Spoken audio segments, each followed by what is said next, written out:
Shalom,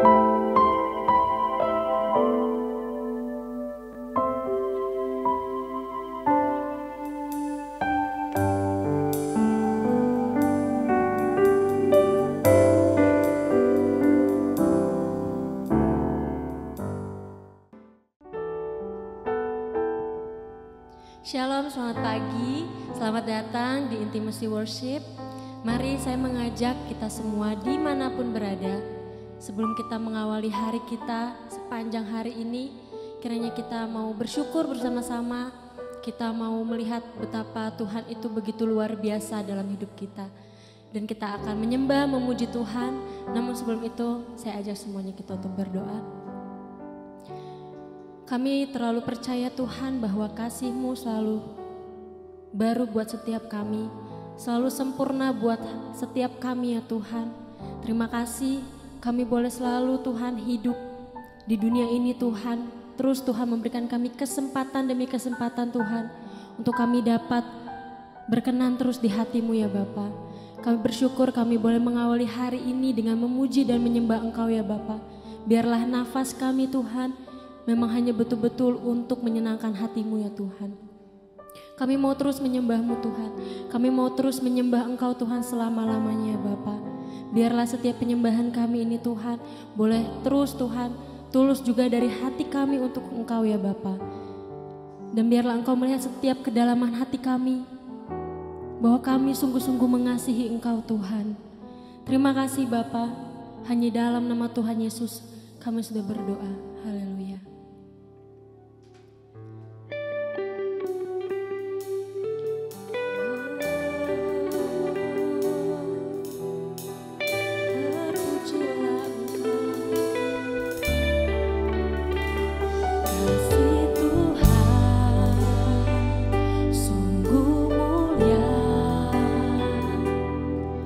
Tulus dan sempurna mengasihiku,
kami perlu Tuhan. Ketika kami hidup tanpa Engkau Tuhan, kami justru jatuh Tuhan. Kami tidak bisa merasakan hadirat-Mu Tuhan.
Pada masa itu, ketika jumlah murid makin bertambah, timbullah sungut-sungut di antara orang-orang Yahudi yang berbahasa Yunani terhadap orang-orang Ibrani, karena pembagian kepada janda-janda mereka diabaikan dalam pelayanan sehari-hari. Berhubung dengan itu, kedua-belas rasul itu memanggil semua murid berkumpul dan berkata, "Kami tidak merasa puas, karena kami melalaikan firman Allah untuk melayani meja. Karena itu saudara-saudara, pilihlah 7 orang dari antaramu, yang terkenal baik dan yang penuh roh dan hikmat, supaya kami mengangkat mereka untuk tugas itu. Dan supaya kami sendiri dapat memusatkan pikiran dalam doa dan pelayanan firman." Usul itu diterima baik oleh seluruh jemaat.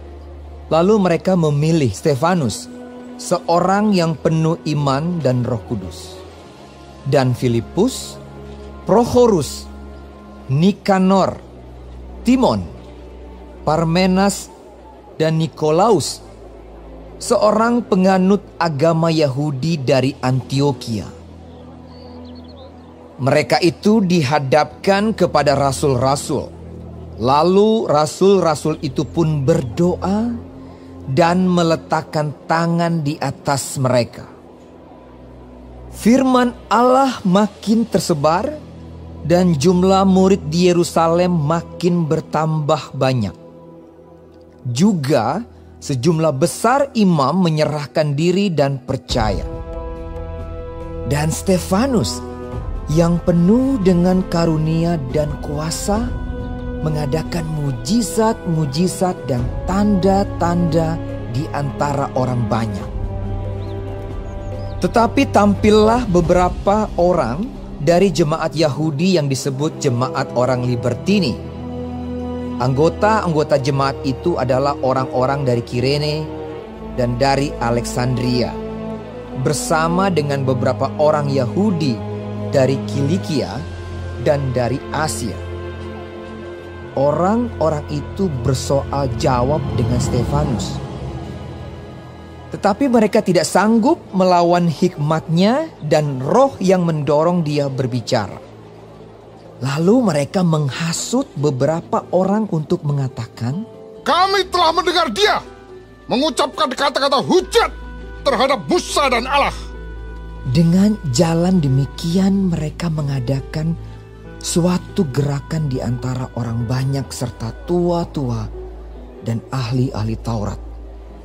Mereka menyergap Stefanus, menyeretnya dan membawanya ke hadapan mahkamah agama. Lalu mereka memajukan saksi-saksi palsu yang berkata, "Orang ini terus-menerus mengucapkan perkataan yang menghina tempat kudus ini dan hukum Taurat. Sebab kami telah mendengar dia mengatakan bahwa Yesus orang Nazaret itu akan merubuhkan tempat ini dan mengubah adat istiadat yang diwariskan oleh Musa kepada kita." Semua orang yang duduk dalam sidang mahkamah agama itu menatap Stefanus. Lalu mereka melihat muka Stefanus sama seperti muka seorang malaikat.